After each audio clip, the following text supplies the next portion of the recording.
অনেক আত্মীয় স্বজনরা চলে গেছেন, ঠিক কি না? চলে গেছেন এবং চলে যেতে হবে। তো কাজেই সেই বিষয়গুলো অনুধাবন করার দরকার আছে। আজকে এই মাহফিলগুলোর আয়োজনগুলো আসলে সেই জন্যই। মাহফিলের মঞ্চ এটা হাসির জায়গা নয়। এটা কিসের জায়গা নয়? এটা হাসির জায়গা নয়, এটা ঠাট্টা করার জায়গা নয়। এখানেই যদি আপনি হাসি তামাশায় লিপ্ত হন তাহলে হাসির জায়গায় কি করবেন? এটা হাসির জায়গা নয়, এখানে অনুধাবন করার জায়গা। এই জায়গাটা হচ্ছে নিজের সময়গুলোকে মূল্যবান করার জন্য যেই নসিহতগুলো নেওয়া যায় কোরআন ও হাদিসের আলোকে, সেগুলো গ্রহণ করে আমল করা, নিজের জীবনটাকে দামি করা। কি বলেন, ঠিক কি না? আমাদেরকে এটা প্রতিনিয়ত এই বিষয়গুলো অনুধাবন করতে হবে। কত মানুষ এলো আর গেল। আপনাদের এখানে অনেকের বাবা নেই, আমার নিজেরও নেই, অনেকের মা নাই, অনেকের দাদা দাদি নেই, অনেকের নিজের আপন সহধর্মিণী স্ত্রী পর্যন্ত নাই। অনেক বাবা এমন আছেন যে বাবার কাঁধে সন্তানের লাশ উঠছে, এরকম আছে না? আছে। তাহলে বোঝা গেল এখন বাকি আছি আমরা। বাকি আছে কি? আমরাও কখনো কখনো কারো না কারো কাঁধে ঠিকঠাক উঠে যাব। সেই দিনটা আসার পূর্বে কোরআন ও সুন্নাহর আলোকে আল্লাহ আমাদেরকে মৃত্যুর জন্য প্রস্তুতি নেওয়ার তৌফিক দান করুক। সবাই বলি, আর উঁচু আওয়াজে বলি আমিন।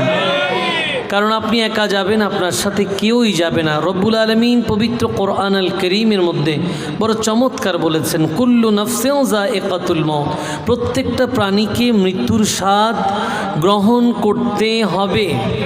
এবং এখানে কথা শেষ নয়, আল্লাহ বলছেন ওয়া ইন্নামা তুআফাউনা উজুরাকুম ইয়াউমাল কিয়ামা, এবং কাল কিয়ামতের ময়দানে মৃত্যুর পরবর্তী সময়ে যখন ময়দানে মেহশর হবে, ওই সময় হিসাব নিকাশের দিনে আল্লাহ যার যা পাওনা তা দিয়ে দেবেন, যার সওয়াব দিয়ে দেবেন, গুনাহ দিয়ে দিবেন, যে যা করেছেন তাকে দিয়ে দেবেন। আল্লাহ বলছেন সেই দিন ফামাউ যুহজিহা আনিন নার ওয়া উদখিলাল জান্নাতা ফাকাদ ফাযা ওয়া মাল হায়াতুদ দুনিয়া ইল্লা মাতাউল গুরুর। রব্বে করিম বলছেন সেই দিন হিসাব নিকাশের দিনে সবাইকে সব দেওয়ার পরে, ফলাফল বিবেচনার পরে যাকে আমি জাহান্নাম থেকে দূরে রাখবো, যাকে আমি জান্নাতে প্রবেশ করাবো, সেই হবে আসল বিজয়ী, সেই হবে আসল। এই পর্যন্ত কেউ বলতে পারবে না কে বিজয়ী, সেই পর্যন্ত কেউ বলতে পারবে না কে। আজকে আমরা অনেক সময় অনেকে হয়তো দাবি করে ফেলি যে আমি বড় নামাজি, না আমার নামাজ দিয়ে কিছু হবে না। অনেকে হয়তো এখানে এখনও কনফিউজড, অনেকে এখনও সন্দেহে আছে, মনে করতেছে যে যিনি তকরির করতেছেন উনি মনে হয় এই মহলে সবার চেয়ে দামি। এটা অনেকে এখনও ইতিমধ্যে মনে করতেছেন যে হুজুর না জানি কত বুজুর্গ। না না, এখানে এমন অনেক রিক্সাওয়ালা ভাই থাকতে পারেন যার আমল নামার সামনে আমার লজ্জা লাগবে, যার ইবাদতের সামনে হয়তো আমি কিছুই না। এমন হয়তো ঠেলাগাড়ি দিনমজুর আছে যার হালাল খাওয়া এত চমৎকার যে তার আশেপাশে আমরা নাই। সেই জন্য এটা জরুরি নয় যে সবসময় বেশভূষা পরে আল্লাহর ওলি হতে হবে। আল্লাহর ওলিরা বেশিরভাগ সময় গোপনে থাকে। সুবহানাল্লাহ পড়েন। কোথায় থাকে? গোপনে থাকে। এরা প্রকাশ্যে থাকতে কম পছন্দ করে, এরা নিজেকে লুকিয়ে রাখে। সুবহানাল্লাহ পড়েন।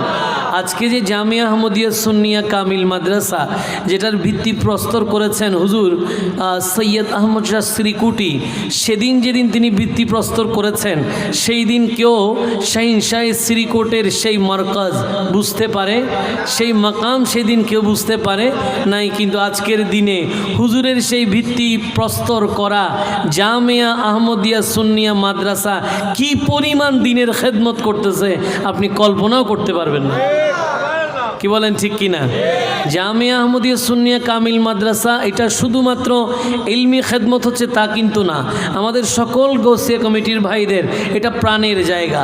আলমগীর খানকা শরীফ, যেখানে হুজুর কেবলা অবস্থান গ্রহণ করেন, যেখানে আমরা সবাই গিয়ে আমাদের অন্তরের হৃদয়ের খোরাক মিটাই।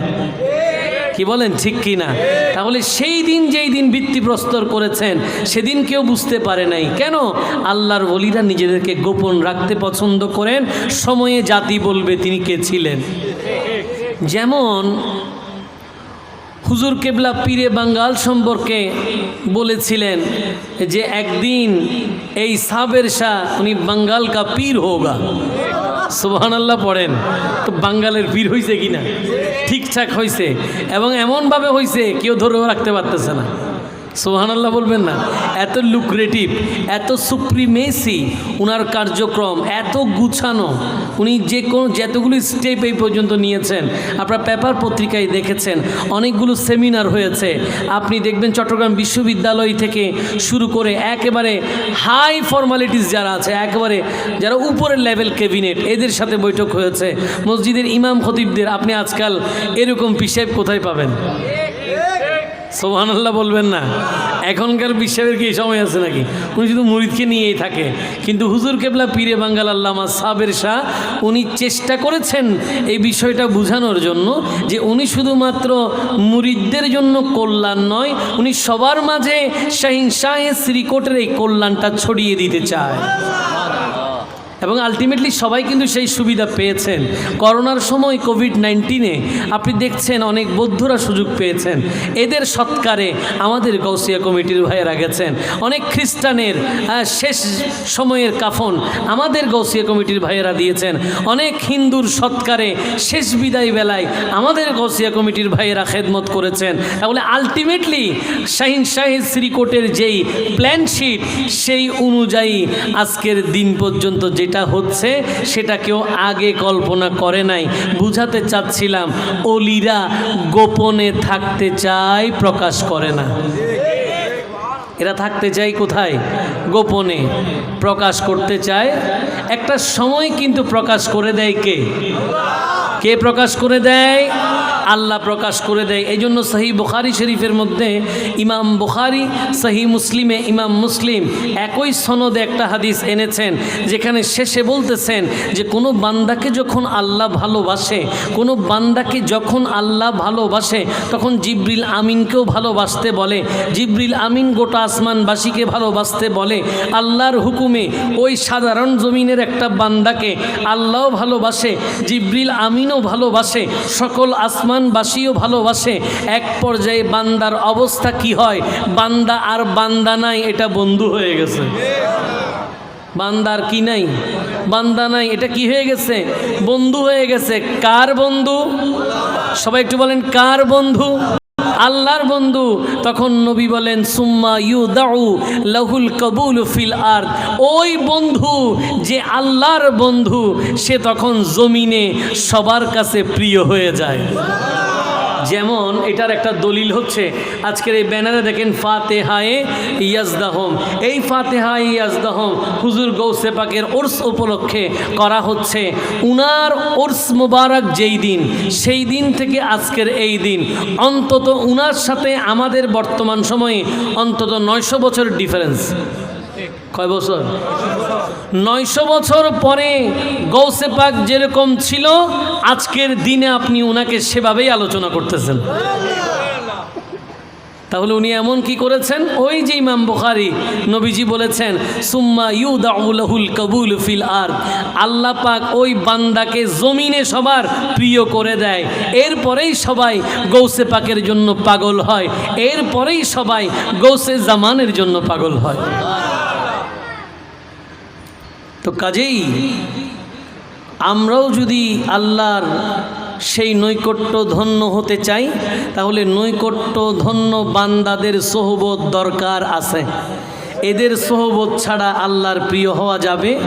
এই জন্য পবিত্র কোরআনুল কারীমে আমি ছোট্ট এক টুকরা আয়াত তিলাওয়াত করেছি। রব্বুল আলামিন এলান করছেন, বিসমিল্লাহির রহমানির রহিম, اهدنا الصراط المستقيم صراط الذين أنعمت عليهم غير المغضوب عليهم ولا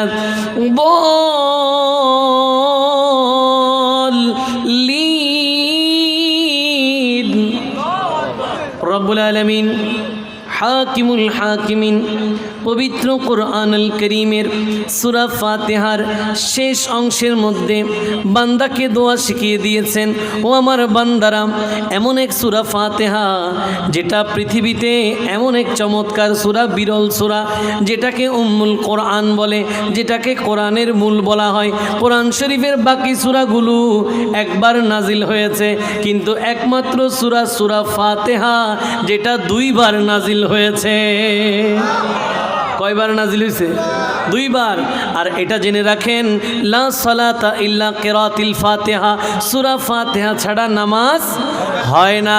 কাজেই যেমন ব্যক্তি হোক এমন একজন পাবেন না, যদি সে মুসলমান হয় আর কিছু পারুক না পারুক, সূরা ফাতিহা পারে, ঠিক কি না? আর কিছু পারুক আর না পারুক, সূরা ফাতিহা ঠিকঠাক সে পারে। আর বাকি যেখানে যাক, সূরা ফাতিহা ঠিক আছে। রব্বে করিম সেই ফাতিহার মধ্যে এমন একটা বিষয় ফিট করলেন, আপনি আশ্চর্য হবেন। আল্লাহ বলছেন, বান্দারে তোমরা আল্লাহর দরবারে ফরিয়াদ করো, কি চাইবা? বলে আমার কাছে তুমি সহজ সরল সঠিক সোজা পথ চাও, আমাকে বলো যেন আমি তোমাকে সেই পথে পরিচালিত করি। আবার আল্লাহই উত্তর দিচ্ছেন, কোন পথ জানো কি? সিরাতাল মুস্তাকিম। আল্লাহ বলছেন, নিয়ামত প্রাপ্ত বান্দাদের পথ হলো সিরাতাল মুস্তাকিম। এখন বান্দা যদি সেই পথে থাকতে হয়, পথ খুঁজে লাভ নাই। পথ কোথায় পাবে? পথ তো নাই। আল্লাহ বান্দার কথা বলছেন, সুবহানাল্লাহ। আল্লাহ বলছেন, নিয়ামত প্রাপ্ত বান্দা যারা, এদের পথ সিরাতাল মুস্তাকিম। কাজেই আলাদা কোনো পথ নাই, এদেরকে ধরতে পারলে বাকিটা এমনিই হবে। এই সিরাতাল মুস্তাকিমের মধ্যে নিয়ামত প্রাপ্ত বান্দাদের যেই 4 ক্যাটাগরি, নবী, সিদ্দিক, শহীদ, সালেহীন। 4 নম্বরের মধ্যে সালেহীন ক্যাটাগরিতে আল্লাহর নৈকট্য ধন্য বান্দা, আউলিয়ায়ে কেরামের কথা বলা আছে। রব্বুল আলামিন পবিত্র কোরআন শরীফের মধ্যে অসংখ্য জায়গায় বলেছেন, ইয়া আইয়ুহাল্লাযীনা আমানুত্তাকুল্লাহ আমানুত্তাকুল্লাহ আমানুত্তাকুল্লাহ। ওহে ঈমানদারগণ, তোমরা আল্লাহকে ভয় করো, আল্লাহকে ভয় করো, আল্লাহকে ভয় করো, ঠিক কি না? বলছে না? বলছে। বিভিন্ন জায়গায় আল্লাহ পাক এই আয়াতটা বেশ কয়েকবার রিপিট করেছেন।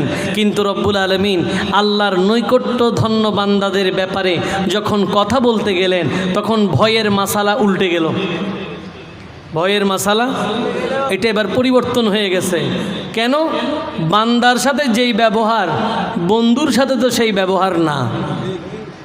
কি বলেন? বান্দার বন্ধু কি এক? বান্দার বন্ধু এক নয়। বান্দা এক ক্যাটাগরি, সে আমার বন্দেগি করে, আর বন্ধু হচ্ছে সে বন্দেগি করে আমার বন্ধুত্ব পেয়ে গেছে। সেই জন্য দুইজনের সাথে ব্যবহার এক হবে। তো রব্বুল আলামিন এমনিতে ইমানদারদেরকে বলছেন আল্লাহকে ভয় করো, আর যারা আল্লাহর বন্ধু এদের ব্যাপারে বলছেন, বিসমিল্লাহির রহমানির রহিম, আলা ইন্না আউলিয়া আল্লাহি লা খাউফুন আলাইহিম ওয়ালা হুম ইয়াহজানুন।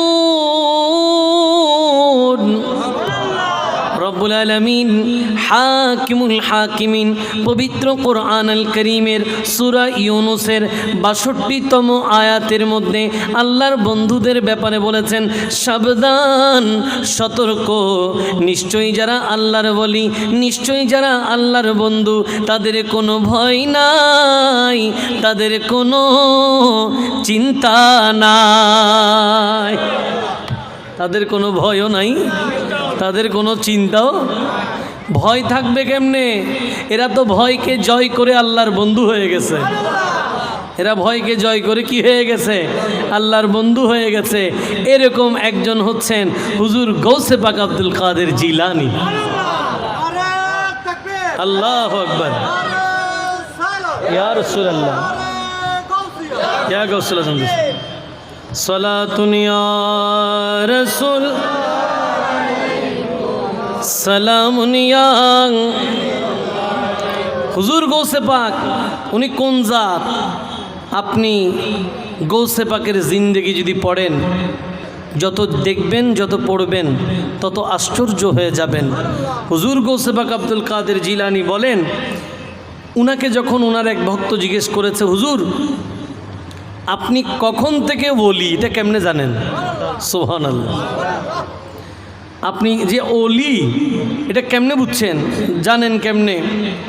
হুজুর গৌসে পাক আব্দুল কাদের জিলানী বলেন, আমি যখন 10 বছর বয়স, আমি বাসা থেকে বের হলাম, মক্তবের দিকে যাচ্ছিলাম, মাদ্রাসার দিকে যাচ্ছিলাম।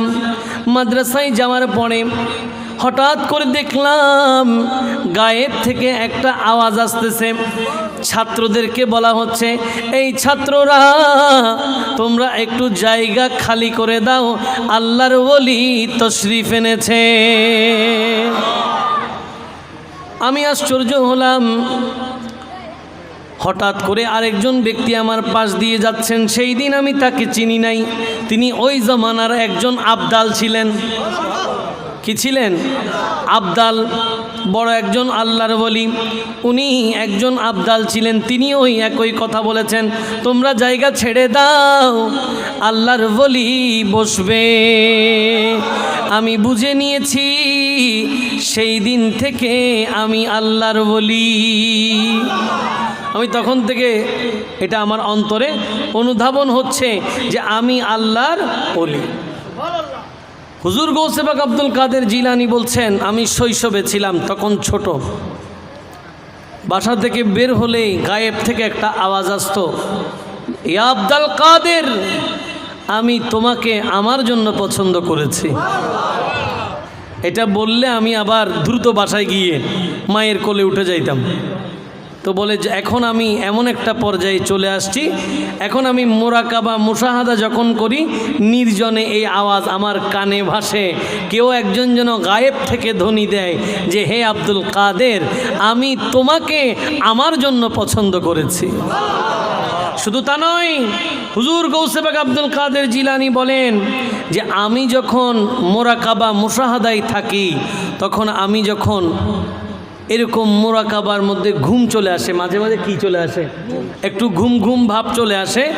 হঠাৎ করে গায়েব থেকে আওয়াজ আসে, ইয়া আব্দুল কাদের, তোমাকে ঘুমানোর জন্য তৈরি করি, তোমাকে ঘুমানোর জন্য সৃষ্টি করা হয় নাই।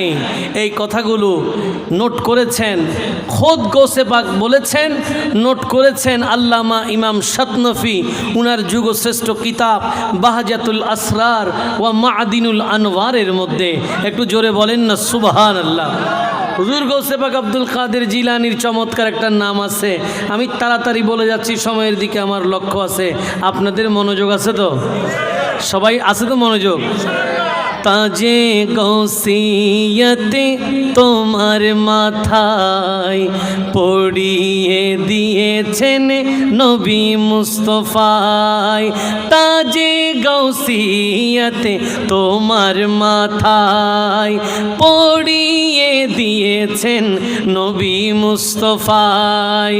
রসুলের দেওয়া সেই ক্ষমতায়, রসুলের দেওয়া সেই ক্ষমতায়, অলি কোলের তুমি শিরোমণি বলো, অলি কোলের তুমি শিরোমণি বলো, হে আব্দুল কাদের জিলানী বলো, হে আব্দুল কাদের নি বলো, হে আব্দুল কাদের। একটু জোরে বলেন না সুবহানাল্লাহ।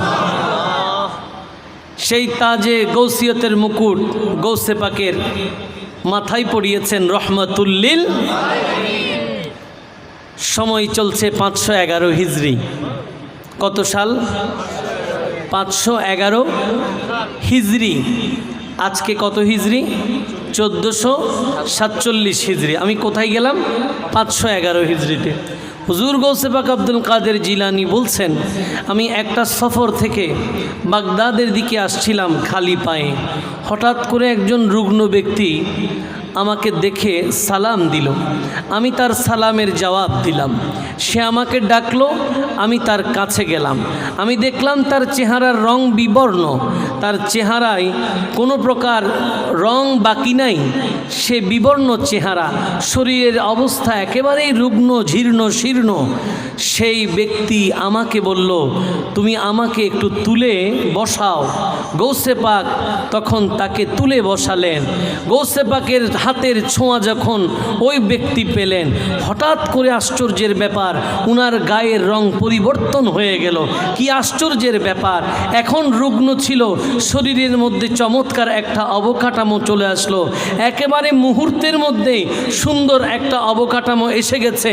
হুজুর গৌসে পাক তিনি হঠাৎ ভয় পেয়ে গেলেন। কি ব্যাপার, কারণ কি? ওই ব্যক্তি জিজ্ঞেস করলেন যে, জানো কি ও আব্দুল কাদের আমি কে? গৌসে পাক বলেন, কে আপনি? বলে, আমি হচ্ছি দ্বীন ইসলাম। আমি সেই দ্বীন ইসলাম যার অবস্থা এরকম রুগ্ন ছিল, কিন্তু তোমার ছোঁয়ায় সেটা আবার পুনরায় জীবন পেয়েছে। তাই আজকে থেকে তুমি মহিউদ্দিন, আজ থেকে তুমি মহিউদ্দিন। হুজুর গৌসে পাক আব্দুল কাদের জিলানী বলেন, উনার সাথে কথা বলে উনাকে ছেড়ে যাওয়ার পরে বাগদাদের মসজিদের দিকে যখন আমি ছুটলাম, আমি দেখলাম আমার পায়ে তো জুতা ছিল না। একজন আমার জন্য জুতা নিয়ে উপস্থিত। সে জুতা দিয়ে আমাকে বলছে, ও আমাদের রাজাদের রাজা, ও মহিউদ্দিন আব্দুল কাদের, আপনি আমাদের মাথার তাজ। নামাজ আদায় করলাম। নামাজ আদায় করার পরে সবাই এসে এসে শুধু আমাকে বলছেন, ইয়া মহিউদ্দিন, ইয়া মহিউদ্দিন বলে আমাকে কেউ কপালে চুমু দিচ্ছেন, কেউ আমার হাতে চুমা দিচ্ছেন। তিনি তখন থেকে মহিউদ্দিন। জোরে বলেন সুবহান। আমরা সেই বড় পীর আব্দুল কাদের জিলানীর মুরিদ। সুবহানাল্লাহ বলেন। আমরা কাদেরিয়া তরিকার অনুসরণকারী। কাদেরি তরিকায় আমাদের ইস্তেকামত। আল্লাহ পাক আমাদেরকে আজীবন কবুল করুক, সবাই বলি। সেই জন্যই আমরা গৌসে পাকের আয়োজন করি। এটা আমরা যেটা করছি, এটা বলতে পারেন যে একেবারে, অনেকে বলে না যে ওই বাবার দেওয়া দাদার দেওয়া সম্পত্তি, আমরা এটা ওয়ারিসানা সূত্রে পেয়েছি। সুবহানাল্লাহ বলেন। এটা হকদার আমরা বেশি। কেন? কারণ আমাদের নিসবত হুজুর গৌসে জামান হয়ে গৌসে পাক পর্যন্ত, গৌসে জামান হয়ে গৌসে পাক পর্যন্ত। কাজেই আমরা এই আয়োজনের সবচেয়ে বড় হকদার। সুবহানাল্লাহ পড়েন। কাজেই এই জাতীয় আয়োজনে সবচেয়ে বেশি সহযোগিতা করার দরকার আছে না নাই? এরকম প্রোগ্রামগুলো আমার নিজেরও খুব ভালো লাগে।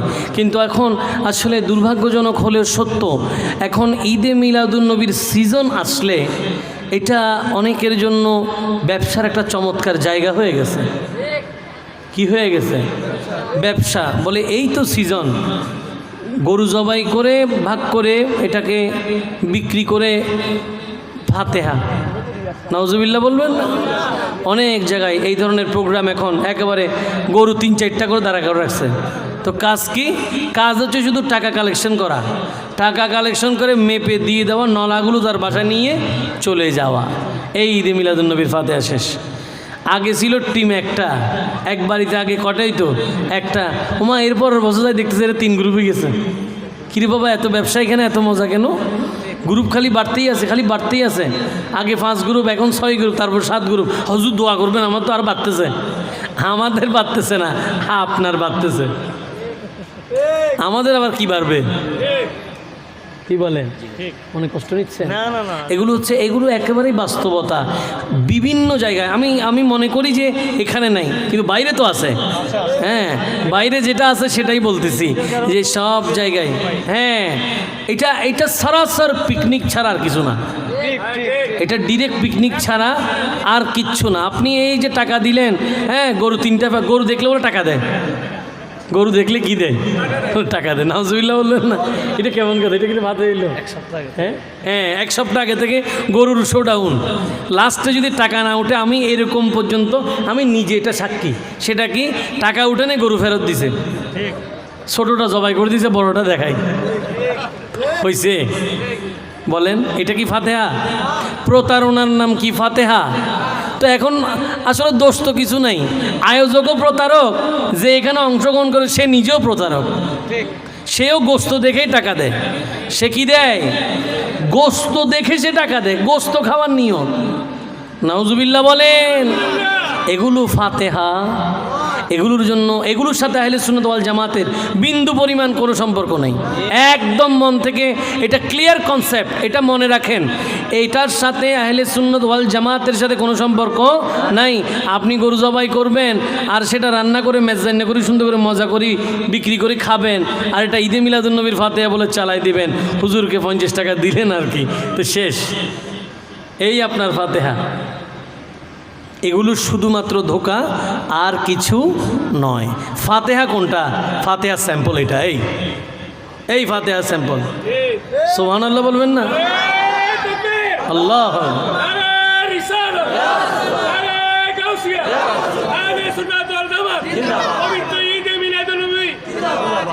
মাহফিল হচ্ছে এটা। আপনি ঈদে মিলাদুন নবী বলবেন, স্যাম্পল কি? এই স্যাম্পল গাউসিয়া কমিটি বাংলাদেশ এই ওয়ার্ড অফিস লাইন শাখার এই প্রোগ্রামটা দেখেন। শায়ের আজীবন তাদের কালামের মধ্যে এগুলি লিখে গেছেন। आका के महफिल जो भी सजाए करके चिरागा सबको बुलाए। आका के महफिल जो भी सजाए करके चिरागा सबको बुलाए। करके चिरागा सबको बुलाए। उसको हमेशा झोली भरी है, उसको हमेशा झोली भरी है। धूम मची है, धूम मची है, धूम मची है, धूम मची है। रहमत वाला आया नबी है, रहमत वाला आया नबी है। धूम मची है, धूम मची है, धूम मची है, धूम मची है। একটু চিৎকার দিয়ে বলেন না সুবহানাল্লাহ। आका के महफिल जो भी सजाए, নবী আসছে, নবীর আগমনে আনন্দিত হয়ে যারাই সাজাবেন, কারকে চেরাগা সবকো বুলায়। চেরাগা মানে বাতি, লাইটিং করে সবাইকে ডাকবে। আপনাকে ডাকছে না আজকে? লাইটিং করছে কি না? আল্লাহ কবুল করুন। লাইটিং করে সবাইকে ডাকছে, তো কি বলতেছে? উসকো হামেশা ঝোলি ভরি হে, তারাই নবীর দরবার থেকে নেয়ামত পাবে। তা আপনি তো মনে করতেছেন যে ওই একটা জবাই করে দিছে, ওখানে টাকা দিয়ে মনে ফাতেহা করে ফেলছে, অথচ কোনো লাভ। এইটা শুধুমাত্র খাওয়া হবে। কি হবে? খাওয়া। আমি বলি বাবা, এরকম যদি খাইতে ইচ্ছে করে আপনি কষাইয়ের দোকানে যাবেন। কোথায় যাবেন?